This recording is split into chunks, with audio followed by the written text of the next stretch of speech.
Guri, normalean jendiak gehien eskatzen dauena izaten da elikagai taldiekin, hori bazuk esan duzu moduan, ez? Ba, igual elikagai taldeetan zentratzia, eta gero bakoitzak etxian daukuenakin, elikagai talde horretan, ze sartuko da, adibidez, barazki plater bat bazkaltzeko jaten bada, edo lan, barazki plater horretan, ideia desberdinak eukitzia, zerrin, ez?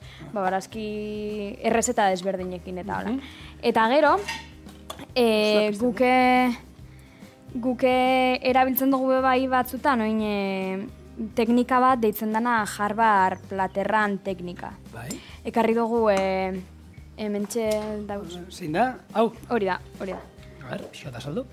Izango da hori, osasuntxu jateko platerra, eta platerra honek batzen dauena da, azkenean nutrienten talde desberdinak bere baitan hartzen dago, eta gero ez da inzaia, ematen dagoelan, oina salduko, temuten dago igual beste munduko zerbait dela, baina ez da intzaia, azkenean konturatu barik askotan itzen dugu, ez?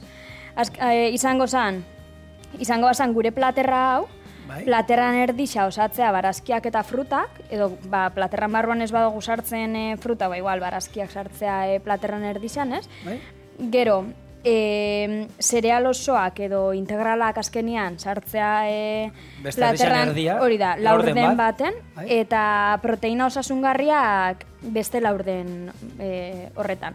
Osea, ez da zertan dana batera jan, baina gutxi gora bera errespetatzea proportzio horrek, hori da, eta imaginau, erdixan sartzen baduzu ensalada bat janda, imaginau hemen, barazkisa sartuko ziren, letxuga, tomatia, kipula, zenarioa, gero fruta purba sartzen nahi bazu, imaginau granada, gero osoko zereala, imaginau, ensalada horrei pasta gehitzen dutzagula, badukogulako itura igual batzutan, pasta ensalada jateko, eta gero proteina osasungarritan arrautza gozi bat, imaginau.